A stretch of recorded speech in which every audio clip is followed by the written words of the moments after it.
نحمده ونستعينه ونستغفره ونعوذ بالله من شرور أنفسنا ومن سيئات أعمالنا من يهده الله فلا مضل له ومن يضلله فلا هادي له وأشهد أن لا إله إلا الله وحده لا شريك له وأشهد أن محمدا عبده ورسوله صلى الله تعالى عليه وعلى آله وصحبه وسلم تسليما كثيرا. أما بعد، فإن خير الحديث كتاب الله وخير الهدي هدي محمد صلى الله عليه وسلم وشر الأمور محدثاتها وكل محدثة بدعة وكل بدعة ضلالة وكل ضلالة في النار. أما بعد، فأعوذ بالله من الشيطان الرجيم. بسم الله الرحمن الرحيم. قل إنما حرم ربي الفواحش ما ظهر منها وما بطن والإثم والبغي بغير الحق وأن تشركوا بالله ما لم ينزل به سلطانا وأن تقولوا على الله ما لا تعلمون. মহান আল্লাহর সমস্ত প্রশংসা, যে আল্লাহ আমাদেরকে সৃষ্টি করেছেন এবং আমাদের জন্য পাক পবিত্র জিনিসকে, পাক পবিত্র কথাবার্তা, পাক পবিত্র কাজকর্ম আমাদের জন্য হালাল এবং বৈধ করেছেন। যে আল্লাহ জঘন্য, নোংরা, খারাপ জিনিস, খারাপ কথা কি আল্লাহ রাব্বুল আলামিন হারাম করেছেন। মহান আল্লাহ সূরাতুল আরাফের আয়াত নম্বর 33-এ 5টি জিনিস হারাম বলে ঘোষণা করেছেন এবং 5টি জিনিস পর্যায়ক্রমে বর্ণনা করেছেন। প্রথম, হালকা গুনহা, যদিও সেগুলি কাবিরা গুনহা বা সেগুলি হারাম, কিন্তু হালকা থেকে শুরু করে বড় থেকে বড় গুনাহগুলির কথা আল্লাহ রাব্বুল আলামিন বর্ণনা করেছেন। নবী করিম সাল্লাল্লাহু আলাইহি ওয়াসাল্লামকে মহান আল্লাহ সম্বোধন করে বলছেন, কুল, হে নবী তুমি বলে দাও, ইন্নামা হাররামা রাব্বি আল ফাওয়াহিশ, নিশ্চয় আমার পালনকর্তা হারাম করেছেন ফাওয়াহিশ, অশ্লীলতাকে, অশ্লীল কাজগুলিকে। ফাহিশার বহু বচন ফাওয়াহিশ। অশ্লীল কাজগুলিকে, নোংরা কাজগুলিকে, নোংরা বিষয়গুলিকে মহান আল্লাহ হারাম করেছেন। প্রথম হারাম, যেসব কাজ কোরআন এবং হাদিসে আল্লাহ এবং তার রাসূল হারাম বলে ঘোষণা করেছেন, নিষিদ্ধ ঘোষণা করেছেন, এবং সত্যিকার যদি সৎ প্রকৃতির মানুষ হয় তাহলে তার দৃষ্টিতেও সেই কাজগুলি নোংরা কাজ। এসব কাজকে ফাহিশা বলা হয়। ফাহিশা কাজ, নির্লজ্জ কাজ যেগুলি। একজন মানুষ যদি রাস্তায় উলঙ্গ হয়ে চলাফেরা করে, সাবালক মানুষ, নোংরা কাজ, ঘৃণিত কাজ। বিবেক সম্পন্ন মানুষ হলে, নারী হোক আর পুরুষ হোক, তা নির্লজ্জ কাজ এবং নোংরা কাজ মনে করবে, এবং কোরআন এবং হাদিসে তা হারাম করা হয়েছে। এ হচ্ছে ফাহিশা। ফাহিশা অনেক। সবচেয়ে বড় ফাহিশা হচ্ছে জেনা, ব্যভিচার বা সমকামিতা। কিন্তু ছোটখাটো ফাহিশা, উলঙ্গ অথবা অর্ধ উলঙ্গ নারীদের, হয়তো উলঙ্গই থাকা ফাহিশা, কিন্তু উলঙ্গ না থেকে যদি কিছু অংশ উলঙ্গ থাকে, শরীরের এমন কিছু অংশ যেসব অঙ্গ ঢেকে রাখা উচিত, তাহলে মার্জিত গণ্য করা হবে। এবং যেসব জায়গা, যেসব স্থান শরীরের খোলা আল্লাহ রাব্বুল আলামিন এবং তার রাসূল হারাম করেছেন, সেসব অঙ্গ খুলে চলাফেরা করা, ঘোরাফেরা করা বাইরে বা অপর পুরুষের সামনে সেগুলোকে উন্মুক্ত করা, এগুলি হচ্ছে ফাহিশা। তাই সে ছবির মাধ্যমে হোক, পত্রপত্রিকায় হোক, প্রচার মাধ্যমে হোক, অথবা বাজার মার্কেটে কোনো মহিলার হোক, মাথা খুলে চলাফেরা করা, চুল খুলে চলাফেরা করা, বুক, পেট, পিঠ খুলে চলাফেরা করা, হাঁটু পর্যন্ত চোখ খুলে চলাফেরা করা, ইত্যাদি ইত্যাদি, এর বেশি যা কিছু বলতে পারেন, এগুলো হচ্ছে অশ্লীলতা। এগুলি হচ্ছে অশ্লীলতা, ফাহিশা, এবং এই ফাহিশাগুলি বড় ফাহিশা পর্যন্ত পৌঁছায়। এই জন্য জেনার পৃথিবীতে ছড়িয়ে যাওয়ার একটি অত্যন্ত গুরুত্বপূর্ণ কারণ হচ্ছে প্রচার মাধ্যম। যে প্রচার মাধ্যমে আজকাল উলঙ্গ অথবা অর্ধ উলঙ্গ ছবি পেশ করা হচ্ছে, যার ফলে মানুষ জেনার দিকে বেশি ধাবিত হচ্ছে, ব্যভিচারে লিপ্ত হচ্ছে। তো ফাহিশাকে আল্লাহ রাব্বুল আলামিন হারাম করেছেন। ফাহিশা, অশ্লীল কাজ, অশ্লীল কথা, অশ্লীল কথাবার্তা হতে পারে, অশ্লীল কাজও হতে পারে, অশ্লীল দৃশ্য হতে পারে, সবকিছু আল্লাহ হারাম করেছেন। প্রথম হারাম। খুব সংক্ষেপে বলছি, যেহেতু আজকে আসল বিষয়বস্তু হচ্ছে কিছু প্রশ্নের উত্তর দেব, যে প্রশ্নগুলি অনেক দিন থেকেই রয়েছে আমাদের কাছে, জবাব দেওয়া হচ্ছে না। অনেক ভাইদের হয়তো প্রশ্নগুলির জানার অত্যন্ত প্রয়োজন রয়েছে। সুতরাং সেসব ভাইদের চাহিদা মেটানোর উদ্দেশ্যেই আজকে প্রশ্নের জবাব দিব। দ্বিতীয় হারাম আল্লাহ বলছেন ওয়াল ইসমা, গুনাহ, যে কোনো গুনাহ। তা মানুষ হয়তো অশ্লীল নাও মনে করতে পারে, কিন্তু গুনাহকে আল্লাহ হারাম করেছেন। গুনাহ আল্লাহ এবং রাসূলের বিরুদ্ধাচরণ করা, যে কোনো ক্ষেত্রে গুনাহ। ধূমপান করা, অশ্লীল নাই হোক, আপনি অশ্লীল নাই মনে করেন, কিন্তু ইসম, গুনাহ, আল্লাহ হারাম করেছেন। যে কোনো নিষিদ্ধ কাজ, যে কোনো কাজ যা আল্লাহ এবং রাসূলের পক্ষ থেকে জায়েজ নাই, এ হচ্ছে ইসম, গুনাহ। দাড়ি মুন্ডন করাকে কি বলবেন? উদাহরণ, ইসম, গুনাহ। এক্ষুনি আলোচনায় আসার 2 মিনিট আগে একটি টেলিফোন এসছে যে আমি ইসলামী সেন্টারে আসি ভাই, কিন্তু সেলুন খুলতে চাই, একজন আমাকে পার্টনার করতে চাই, তো আমার জন্য জায়েজ হবে? আমি বলবো সেলুন নাকি দাড়ি মুন্ডাবেন? বলছে হ্যাঁ, তা তো করতেই হবে, না হলে তো চলবে না সেলুন। আর সত্যি কথা, আজকাল পৃথিবীতে কোথাও সেলুন চলবে না দাড়ি না মুন্ডালে, যেহেতু আকান আকসার ফাসিকুন, অধিকাংশ তাদেরই সংখ্যা, তাহলে চলবে কি করে? সুতরাং দাড়ি মুন্ডান অথবা দাড়ি মুন্ডার ক্ষেত্র খুললেন, আপনি সেলুন খুললেন, ইসম, গুনাহ, আল্লাহ হারাম করেছেন। এইভাবে যত গুনাহর কাজ আছে আল্লাহর হকের ক্ষেত্রে, বিশেষ করে এগুলোকে ইসম বলে আল্লাহ রাব্বুল আলামিন এখানে ব্যক্ত করেছেন। আল্লাহর হকের সাথে সম্পৃক্ত যতগুলি গুনাহ রয়েছে, মানুষের সাথে জড়িত সে হক নয়, কিন্তু আল্লাহর হকের সাথে জড়িত অর্থাৎ নিষিদ্ধ কাজ, এগুলিকে আল্লাহ ইসম মানে ব্যাপক অর্থে যে কোনো নিষিদ্ধ কাজ, যে কোনো গুনাহর কাজ, পাপের কাজকে ইসম বলা হয় আরবি ভাষায়। তো আল্লাহ যে কোনো গুনাহর কাজকে হারাম করেছেন। তাহলে বৈধ কি?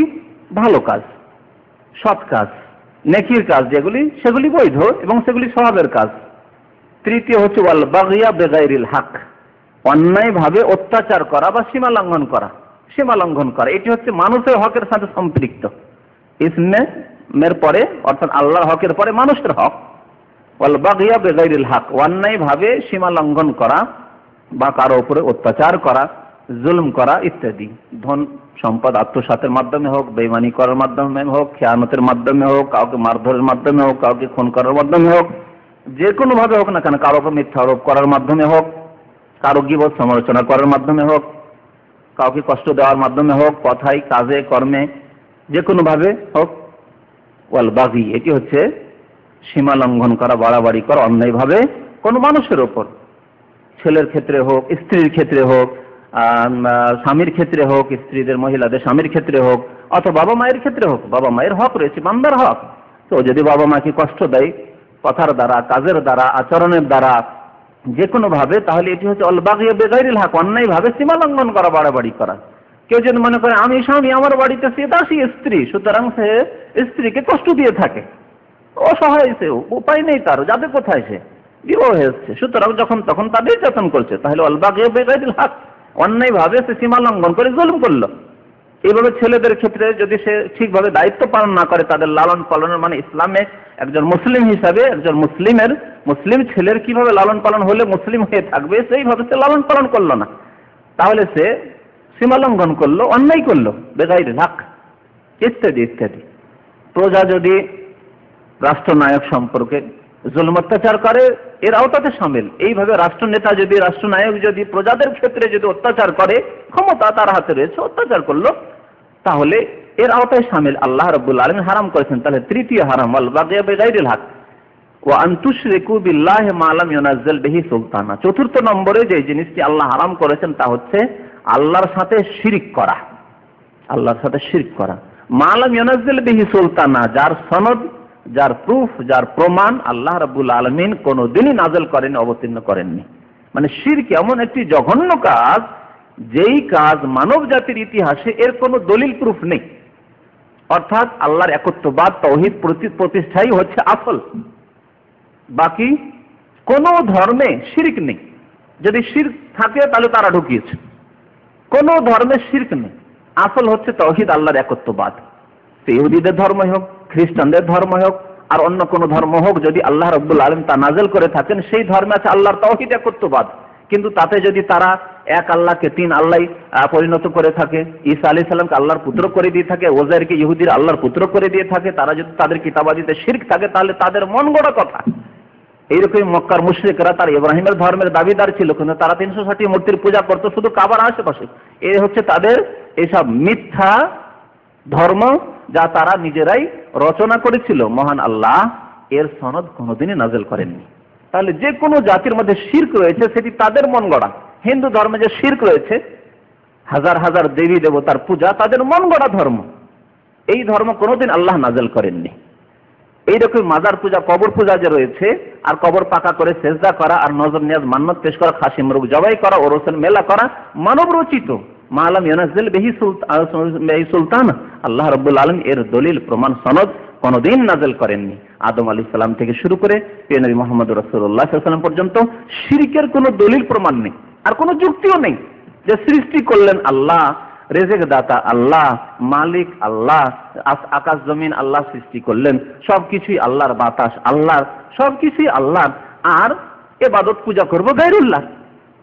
এর কোনো যুক্তি নেই, না কোরআনে, না হাদিসে, না অন্য কোনো আল্লাহ প্রদত্ত কিতাবে, না তাওরাতে, না ইনজিলে, না জাবুরে, না কোনো আল্লাহ রাব্বুল আলামিনের নবী রাসূলের মাধ্যমে। মালাম ইয়ানাজ্জিল বিহি সুলতানা। তাহলে চতুর্থ নম্বরে গিয়ে আর একটি কঠোর এবং মহাপাপের কথা বলা হয়েছে। মহাপাপের কথা বলা হয়েছে শিরক। আর শিরকের চাইতেও মহাপাপ বা শিরকের অনুরূপ পাপ, সেই পাপকে আল্লাহ রাব্বুল আলামিন 5 নম্বরে বর্ণনা করেছেন, ওয়া আন তাকুলু আলাল্লাহি মা লা তা'লামুন। আল্লাহ সম্পর্কে এমন কথা বলবে যে সম্পর্কে তোমাদের কোনো ইলম নেই, জ্ঞান নেই। আল্লাহর প্রতি এমন কোনো কথা আরোপ করবে যা সম্পর্কে তোমাদের কোনো জ্ঞান নেই। মানে আল্লাহর বিধান ভিত্তিক সেই কথা নয়, কোরআনের বিধান ভিত্তিক নয়, রাসূলুল্লাহ সাল্লাল্লাহু আলাইহি ওয়াসাল্লামের হাদিসে সেই কথা নেই, আল্লাহ এবং রাসূলের পক্ষ থেকে সেই কথা প্রমাণিত নয়, অথচ তুমি সেই কথা আল্লাহর দোহাই দিয়ে, রাসূলের দোহাই দিয়ে বর্ণনা করলে।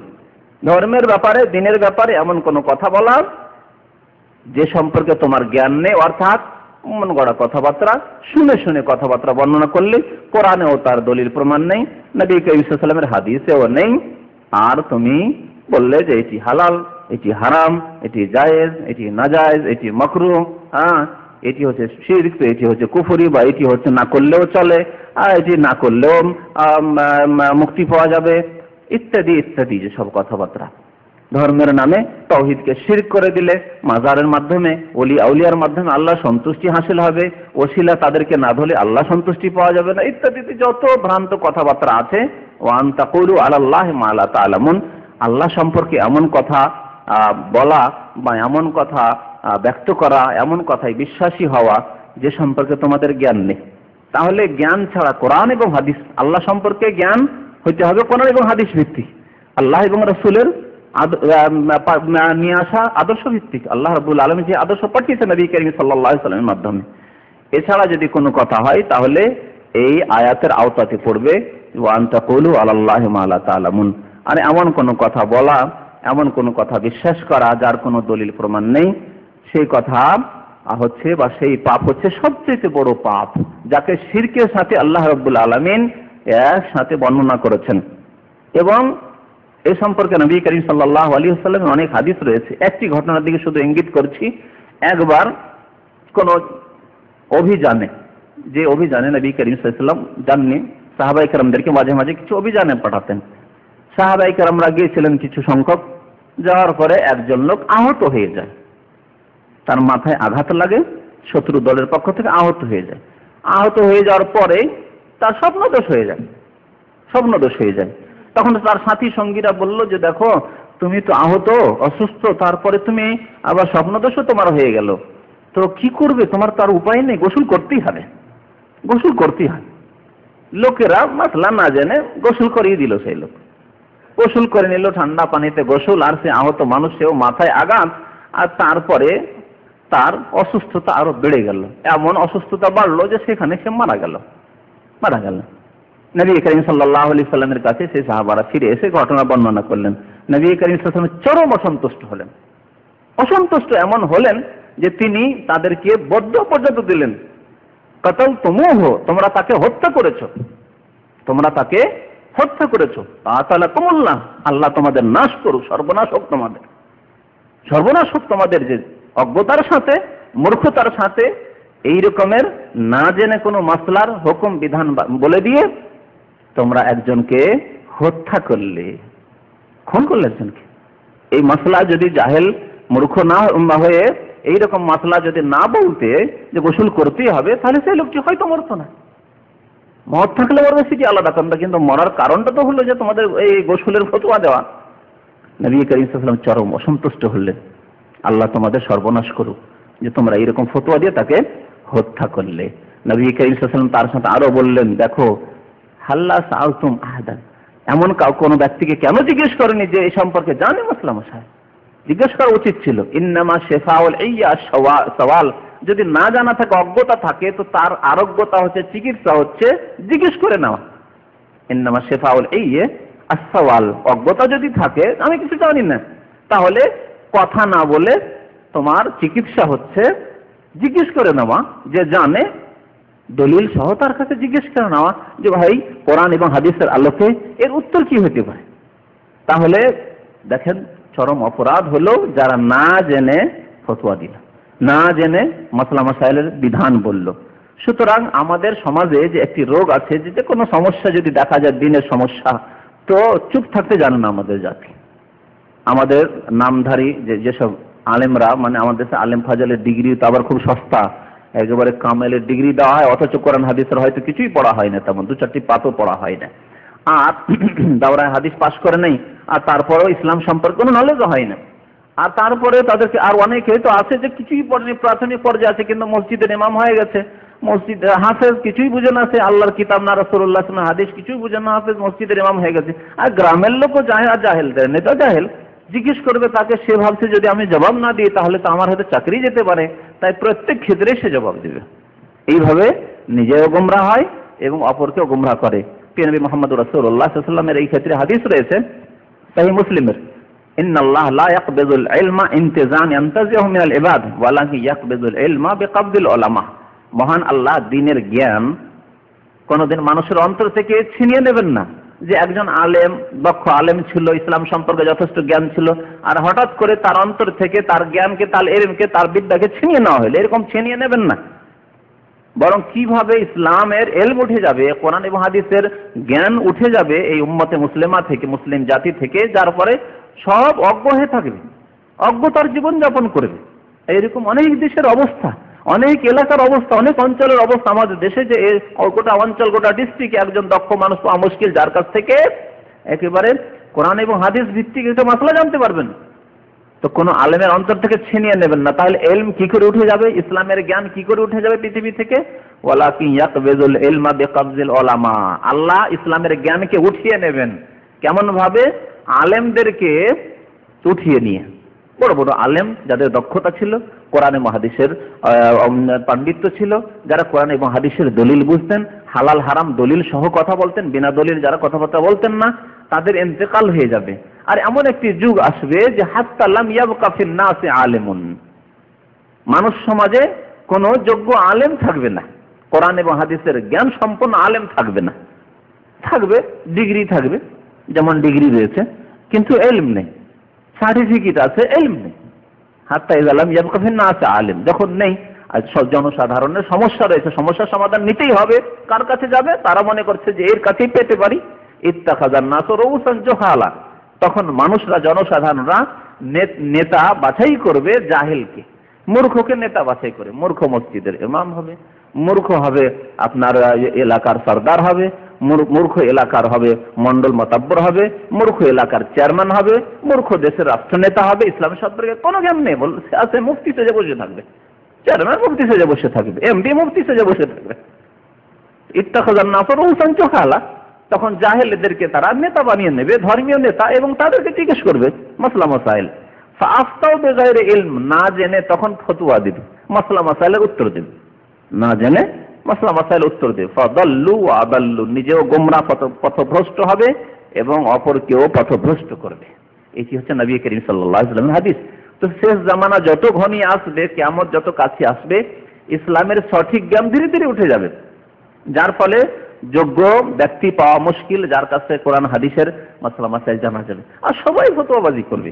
আজকাল আমাদের সমাজের এই অবস্থা, কোনো একটি সমস্যা উঠে গেলে কিছু বলতে হবে তাকে, হালাল হারাম জায়েজ নাজায়েজ কিছু বলতে হবে, আপোষে দ্বন্দ্ব শুরু করে, লড়াই শুরু করে দিয়েছে, তর্ক বিতর্ক শুরু করে দিয়েছে। এটি হচ্ছে চরম বিপজ্জনক। সেজন্য কোরআন এবং হাদিসের আলোকে মাসলা মাসাইল জানার জন্য আপনাকে সন্ধান করতে হবে যে কার কাছ থেকে কোরআন এবং হাদিসের আলোকে সঠিক জিনিস জানতে পারবো। এই ক্ষেত্রে আপনাকে মেহনত করতে হবে। এই ক্ষেত্রে আপনাকে ভালো যারা কোরআন হাদিসের জ্ঞান রাখেন তাদের সাথে যোগাযোগ রাখতে হবে। এখানেও এবং দেশে গেলেও খোঁজ রাখতে হবে যে ভাই আমার যে সমস্যা আসতে পারে এই সমস্যার সমাধানের জন্য কোনখানে যোগাযোগ রাখলে ভালো হবে। এই জন্য খোঁজ নিবেন, এখান থেকে খোঁজ করে যাবেন যে দেশে গেলে কার মাধ্যমে জানবো। দেশে এমনও আছে যে ধর্মের নাম দিয়ে আপনার ঈমানকে হরণ করবে, আপনাকে শিরকের পথে চালিত করবে। তাহলে আপনি যদি সবাইকে মনে করেন আলেম তাহলে কি চলবে? আপনি নিজের চিকিৎসার জন্য যে যান ডাক্তারের কাছে, যে কোনো ডাক্তারের কাছে যাবেন, এখানেও যদি একটা রোগের চিকিৎসা করেন কতগুলো ডিসপেন্সারি আছে, দাম্মাম খবরে খোঁজ করবেন কোথায় কোন স্পেশালিস্ট আছে। আবার স্পেশালিস্ট তো অনেকে আছে, কিন্তু অনেকে আছে যে স্পেশালিস্ট শুধু তার সার্টিফিকেট আছে কিন্তু তার অভিজ্ঞতা নেই, যার ফলে সেখানে রোগীরা যায় না। জেনে নিয়েছে বন্ধু বান্ধবের মাধ্যমে, পরিচিতদের মাধ্যমে জেনে নিয়েছে দেখো স্পেশালিস্ট ওখানে আছে কিন্তু ভালো নয় ডাক্তার, যার ফলে তার কাছে যায় না। তাহলে আপনি দেহের চিকিৎসার ক্ষেত্রে খোঁজ করছেন যে কোথায় ভালো ডাক্তার পাবো, তার কাছে চিকিৎসা করাবো। যেখানে সেখানে নিজের ক্ষেত্রে হোক, স্ত্রীর ক্ষেত্রে হোক, বা ছেলে মেয়েদের ক্ষেত্রে যেখানে সেখানে যাবেন না। আপনি রাস্তায় একজন বললো যে আমি জানি ভালো ওষুধ জানি, ফার্মেসিতে যাবেন, ওষুধ তো সব রাখা আছে ফার্মেসিতে, ওষুধ নেই ফার্মেসিতে গিয়ে ফার্মাসিস্টকে বললেই তো হয় যে আমার জ্বর হয়েছে, অসুখ হয়েছে, আমার পেটে ব্যথা করছে, ওষুধ দেন। যান না কেন? যদি তাই করতো মানুষ তাহলে এইসব মেডিকেল সেন্টারগুলি আছে এগুলোর কোনো প্রয়োজন ছিল না, ফার্মেসি যথেষ্ট ছিল। তা তো করেন না এই ক্ষেত্রে, কিন্তু দিনের ক্ষেত্রে না।